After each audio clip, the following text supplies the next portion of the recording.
Next point is Phillips curve. अब Phillips curve basically क्या है, तो फिलिप्स ने 1860 से लेके 1957 के यूके के इन्फ्लेशन और अनएम्प्लॉयमेंट रेट्स का स्टडी किया। क्या दो चीज का स्टडी किया, इन्फ्लेशन और अनएम्प्लॉयमेंट दोनों रेट्स का स्टडी यूके में 1860 से लेके 1957 में किया, और एक डायग्राम प्लॉट किया, जो डायग्राम हम अभी देखने वाले हैं। बहुत ही इजी है, आप आराम से समझ जाएंगे, बने रहिए मेरे साथ। जैसे अगर आप यहाँ पे देख सकते हो, on one side we have employment rate and other side we have inflation rate। तो एम्प्लॉयमेंट और अनएम्प्लॉयमेंट रेट और इन्फ्लेशन दो पैरामीटर्स हम यहाँ पे एक्स एक्सेस और वाई एक्सेस पे हम कवर कर रहे हैं। यहाँ पे अगर आप ऑब्जर्व कर सको तो आप देख रहे हो कि high inflation and low unemployment. इसका मतलब क्या होगा कि अगर इन्फ्लेशन रेट हाई है तो अनएम्प्लॉयमेंट लो है।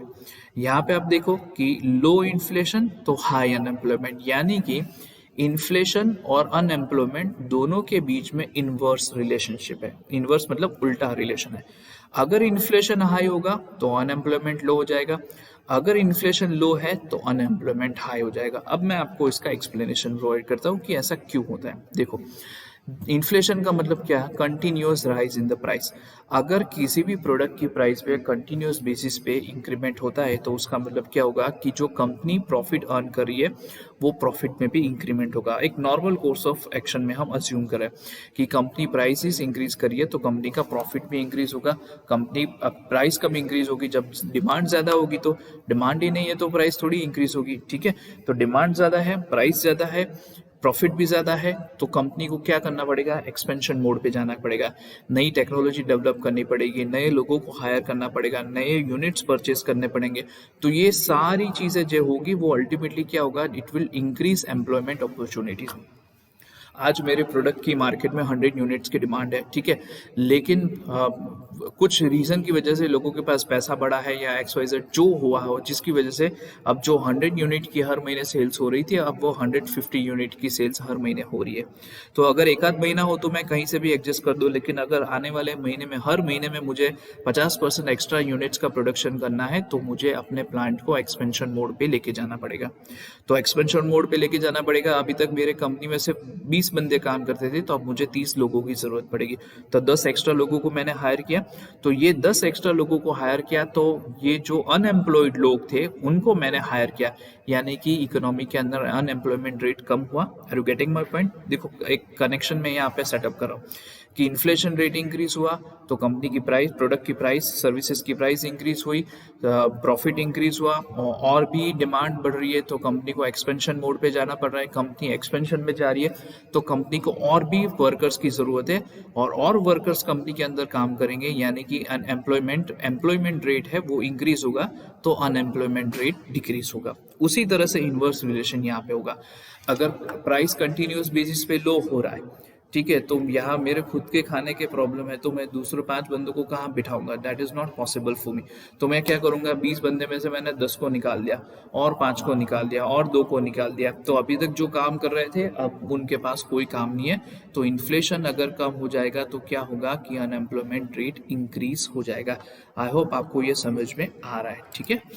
चलिए, next point is natural rate of unemployment. Natural rate of unemployment reflects the number of people that are unemployed due to structure of the labor force, such as those replaced by technology or those who lack of certain skills to gain the employment। ठीक है, ये एक ऐसा rate of unemployment है जो basically कुछ structural problems की वजह से, जैसे कि फॉर एग्जांपल टेक्नोलॉजी अपग्रेडेशंस होती है या फिर नई स्किल्स और नई टेक्नोलॉजीज को सीखने की जो रिक्वायरमेंट होती है वो अगर आपके पास नहीं है तो आप अनएम्प्लॉयड रहेंगे। लेट्स से फॉर एग्जांपल, जैसे मैं आपको बोल सकता हूँ कि पहले के ज़माने में बैंकिंग सेक्टर में कंप्यूटर्स नहीं थे, सब मैन्युअल वर्क ही चल रहा था। मुझे अभी याद है कि एक ब्रांच में 50-50, 100-100, 200-200 लोग काम करते थे एक ब्रांच के अंदर, ठीक है। इतने सारे लोग एक साथ काम करते थे क्योंकि बैंकिंग चैनल उतनी बड़ी थी और बहुत सारे लोगों की रिक्वायरमेंट रहती थी उस केस के अंदर।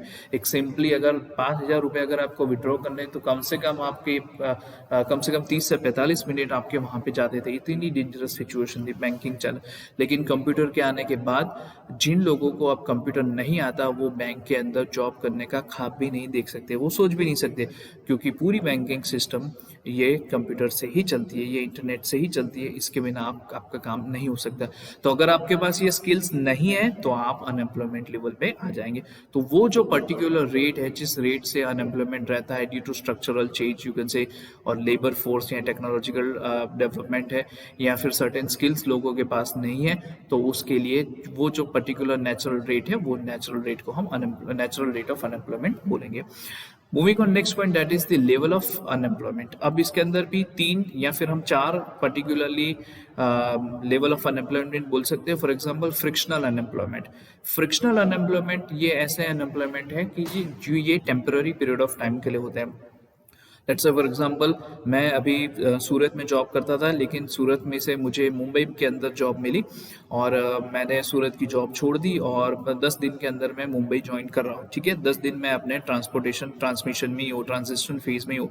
तो ये 10 दिन जो रहेंगे वो 10 दिन मेरे लिए फ्रिक्शनल अनएम्प्लॉयमेंट रहेंगे। मतलब ये सिर्फ 10 दिन के लिए है। जैसे ही 10 दिन खत्म हो जाएंगे, 11वां दिन स्टार्ट होगा, ऑटोमेटिक मैं मुंबई में ज्वाइनिंग कर लूंगा, मेरा अनएम्प्लॉयमेंट वहां पे खत्म हो जाएगा। ठीक है, नेक्स्ट स्ट्रक्चरल अनएम्प्लॉयमेंट। तो ये जो अनएम्प्लॉयमेंट है, इसकी मेन वजह ये है कि job skills and employment needs ये दोनों अलग है।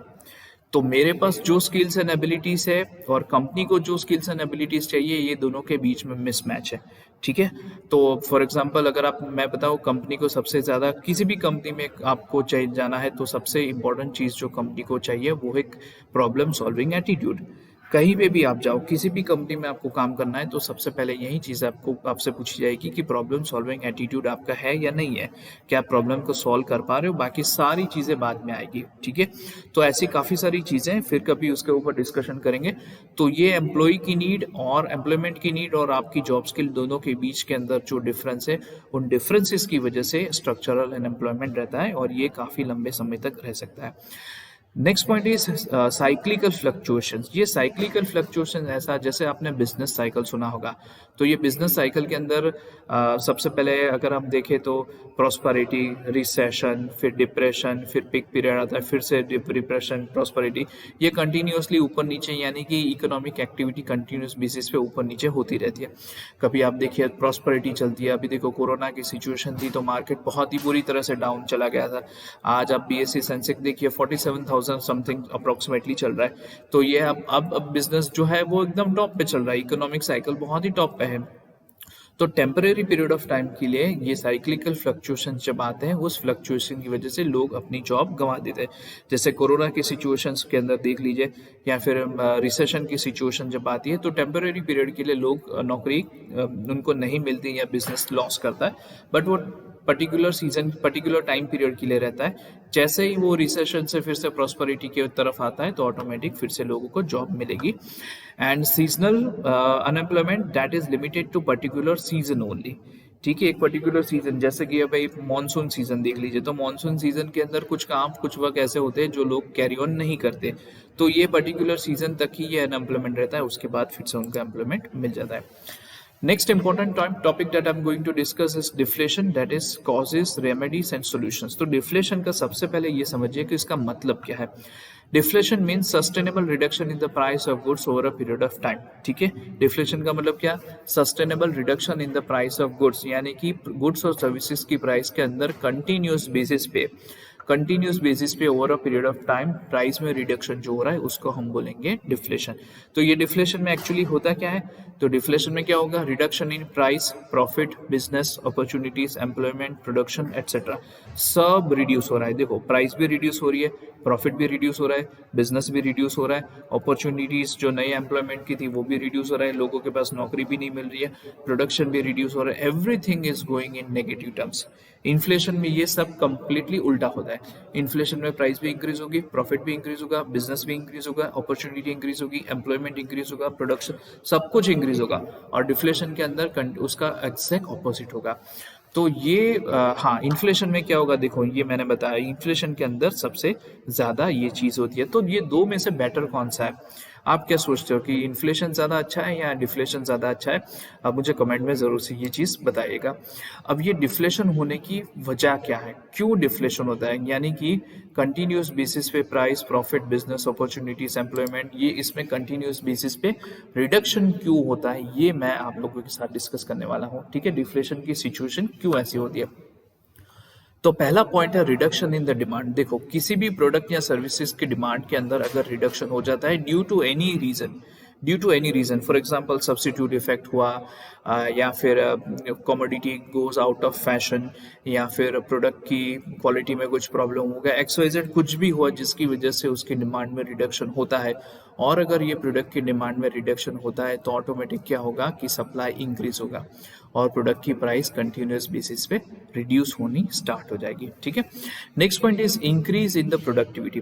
तो अगर प्रोडक्टिविटी आपकी इंक्रीज होगी तो अल्टीमेटली क्या होगा कि डिफ्लेशन की सिचुएशन क्रिएट होगी, क्योंकि जितनी ज़्यादा अगर आपकी प्रोडक्टिविटी जितनी इंप्रूव होगी उतनी ही सस्ते प्राइस में आप प्रोडक्शन कर सकते हैं। ठीक है, फॉर एग्जांपल अगर आप नई टेक्नोलॉजी का यूटिलाइजेशन कर रहे हो तो फॉर एग्जांपल अगर पहले देखिए तो रोटी, अगर आप होटल में कहीं पे भी खाना खाने के लिए जाते हैं तो रोटी पहले लोग हाथ से बनाते थे। आज भी काफ़ी सारी होटल में हाथ से रोटी बनाते हैं, बट आज की डेट में अगर आप देखिए तो मशीन्स आ गए हैं।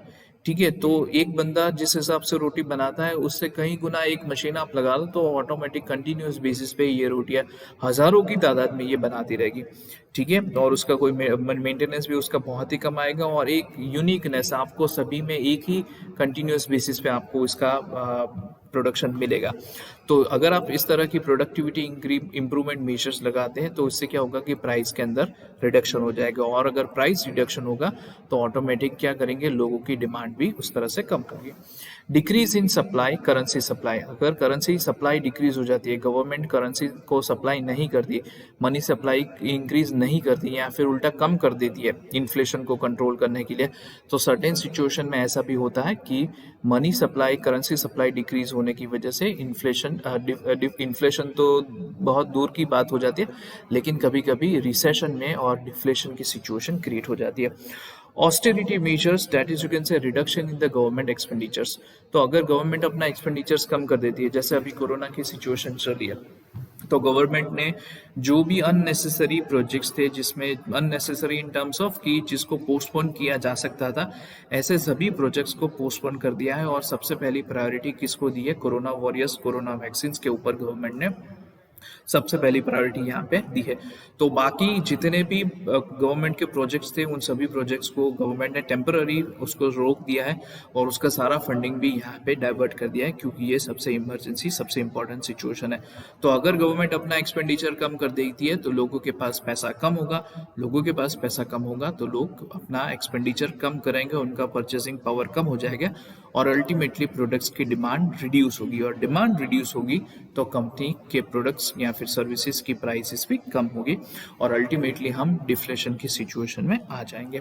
Deflationary spiral, that is exponential effect of reduction in purchasing power. देखो, मेरा इनकम जो है वो किसी और का एक्सपेंडिचर है और मेरा एक्सपेंडिचर किसी और का इनकम है। अगर मैं 50,000 रुपीज़ का मेरा इनकम हर महीने है तो 50,000 में से अगर मैं 40,000 का एक्सपेंडिचर करता हूँ तो ये 40,000 किसी और की इनकम होगी। वो 40,000 वाला 30,000 रुपीज़ का एक्सपेंडिचर करता है, ये 30,000 किसी और के लिए, तीसरे बंदे के लिए इनकम हुई। यही 30,000 वाला किसी और के लिए एक्सपेंडिचर करेगा 20,000 का, तो वो 20,000 रुपये उसकी इनकम हुई। ठीक है, अब आप सोचिए कि अगर मेरी इनकम 50,000 से कम होकर 40,000 हो गई, ठीक है, due to some whatever reason मेरी इनकम 50,000 से 40,000 अगर हो जाती है, तो उस पर्टिकुलर केस के अंदर क्या होगा कि मैं अभी तक 40,000 एक्सपेंडिचर करता था, अब मैं 30,000 करूंगा। वो 30 वाला जो 30 करता था अब वो 20 करेगा, 20 वाला 10 करेगा, 10 वाला 5 करेगा, 5 वाला पता नहीं कुछ कर पाएगा या नहीं कर पाएगा, आई डोंट नो कि वो उसका परचेसिंग पावर क्या रहेगा, it is difficult to assume also. तो इस तरह से ये जो एक्सपोनेंशियल स्पाइरल इफेक्ट आएगी परचेसिंग पावर में रिडक्शन में, उसको डिफ्लेशनरी स्पाइरल बोलेंगे, जिसकी वजह से डिफ्लेशन सिचुएशन हो सकती है। And most important, that is the change in public expectations. अगर लोगों की एक्सपेक्टेशंस ऐसी है, लोग ऐसा बिलीव करते हैं कि फ्यूचर के अंदर प्रोडक्ट की प्राइस कम होने वाली है, तो लोग परचेज करना बंद कर देंगे। जैसे अगर मैं आपको बताऊं कि गोल्ड की प्राइस में रिडक्शन होने वाला है, ठीक है, अभी परचेस मत करना, तो भले ही आपके परचेस करने का प्लान क्यों ना हो, लेकिन फिर भी आप कुछ टाइम के लिए वेट कर जाएंगे। एडिबल ऑयल मान लीजिए, जो हम एडिबल ऑयल हम खाते हैं, फॉर एग्जांपल गुलाब है या दूसरे जो तेल हैं जो हम खाते हैं, ग्राउंड नट ऑयल जो आता है, तो लोग ये ऑयल जो खाते हैं, तो अगर लोगों की एक्सपेक्टेशन है कि फ्यूचर में ये जो ऑयल ग्राउंड नट है इसकी प्राइस, ग्राउंड नट ऑयल की प्राइस इंक्रीज होने वाली है, ठीक है, तो लोग क्या करेंगे, उसको जल्दी से परचेस करना स्टार्ट कर देंगे। लेकिन सपोज उल्टा हुआ कि डिक्रीज होने वाली है, तो even though there is a reduction in the price, लोग इसको परचेस नहीं करेंगे, क्योंकि लोग ऐसा बिलीव करते हैं कि प्राइस में और रिडक्शन होने वाला है। Next is measures to control the deflation, that is reduction in the taxations. तो अगर गवर्नमेंट टैक्सेशन कम कर दे तो प्रोडक्ट की जो प्राइस है वो प्राइस यहाँ पे कम होगी, लोगों का परचेसिंग पावर थोड़ा सा इंक्रीज होगा, लोगों की रियल इनकम इंक्रीज होगी, तो लोग ज़्यादा परचेस करने की पॉसिबिलिटी है। Balancing of distribution of national income, हमारी कंट्री में क्या सिचुएशन है कि जो रिच है वो और रिच बन रहे हैं, जो पुअर है वो और पुअर बन रहे हैं। अगर गवर्नमेंट ट्राई करती है और ये जो नेशनल इनकम है उसको मोर और लेस इक्वल मैनर में अगर डिस्ट्रीब्यूट करती है, तो उस पर्टिकुलर सिचुएशन में सभी के पास ऑलमोस्ट इक्वल परचेसिंग पावर आएगा, जिससे ये डिफ्लेशन को काफ़ी हद तक कंट्रोल किया जा सकता है। रीपेमेंट ऑफ ओल्ड डेब्ट्स, तो गवर्नमेंट का जो भी एक्सपेंडिचर, जो भी डेट है जो लोगों को पे करना है, तो गवर्नमेंट ये अमाउंट जितनी जल्दी हो सके उतना पे कर दे। इन शॉर्ट, लोगों की जेब में गवर्नमेंट को पैसा भरना है, तभी परचेसिंग पावर देना है, तभी ये मार्केट में पैसा का डिस्ट्रीब्यूशन होगा, ठीक है, यानी कि सर्कुलेशन होगा। सब्सिडीज गवर्नमेंट प्रोवाइड कर देती है। फॉर एग्जांपल आज की डेट में आप देखिए कोरोना की सिचुएशन चल रही है, तो हाउसिंग लोन देखिए आप, तो हाउसिंग लोन पहले 9.5 10.5% तक मैंने लोन ली थी, 10.5% पे लोन ली थी, आज उसी हाउसिंग लोन 6.9% एसबीआई प्रोवाइड कर रही है, ठीक है। तो सब्सिडाइज रेट पे आपको लोन प्रोवाइड की जाती है। या फिर बिजनेस चालू करने के लिए आप देखिए गवर्नमेंट ऑफ इंडिया ने पूरा आत्मनिर्भर भारत पैकेज पूरा 2 लाख करोड़ का, 20 लाख करोड़ का पूरा पैकेज दिया है, तो ये सारी सब्सिडीज है। तो ultimately what government want to infuse this amount, ये पैसा गवर्नमेंट इकोनॉमी में इंजेक्ट करना चाहती है, जिससे ये डिफ्लेशन को कंट्रोल कर सके। डेफिसिट फाइनेंसिंग, डेफिसिट फाइनेंस में गवर्नमेंट का जो भी एक्सपेंडिचर्स है, जो भी डेफिसिट है, उसको फाइनेंस करेगी, यानी ये पैसा मार्केट के अंदर लगाएगी, जिससे क्या होगा कि गवर्नमेंट पैसा एक्सपेंडिचर करेगी, लोगों के पास पैसा आएगा और लोग उस पैसे से अपनी नीड एज वेल एज जो भी उसकी रिक्वायरमेंट्स है वो फुलफिल करेगी और बिजनेस भी अच्छी तरह से चलेगा। मोर क्रेडिट फैसिलिटी, तो गवर्नमेंट अगर या फिर जो प्राइवेट फाइनेंसर्स हैं वो जितनी अच्छी फाइनेंस की फैसिलिटी प्रोवाइड करेंगे, लोग उतना ही ज़्यादा चीज़ें परचेस करेंगे, उतनी कॉस्टली चीज़ें परचेस करेंगे। जैसे मैं आपको बताऊं कि आईफोन 12X देख लीजिए, अप्रॉक्सीमेटली उसकी प्राइस 1,27,000 समथिंग है, जो सबसे टॉप मॉडल है, हाईएस्ट जीबी में है, तो उसका प्राइस 1,27,000 है। तो for layman it is difficult to purchase that phone. But अगर कोई फाइनेंसर अगर ये बोलता है कि चलो 10 हफ्ते में आप मुझे नो कॉस्ट ईएमआई पे मैं आपको दे रहा हूँ, आप ये परचेस कर लीजिए, तो काफ़ी सारी डिमांड उसकी इंक्रीज हो जाएगी। And reduction in the interest rate, तो जो भी लोन ट्रेडर्स कवर कर रहे हैं कॉमर्शियल बैंक के पास से, वो लोन के जो इंटरेस्ट रेट है अगर उसको कम कर देती हैं, तो लोग ज़्यादा पैसा परचेस करेंगे, बैंक के पास से लोन लेंगे और अपनी ज़रूरतों को पूरी करेंगे, ठीक है। Thank you so much my dear friends, hope कि आपको ये वीडियो पसंद आया होगा। काफ़ी लंबा हो गया है, बट मैंने बहुत ही एग्जाम्पल के साथ, बहुत ही पेशेंस के साथ आपको ये पूरा एक्सप्लेन किया है। अगर आपको कुछ भी समझ में ना आए तो मुझे अपने कमेंट बॉक्स में बताइए।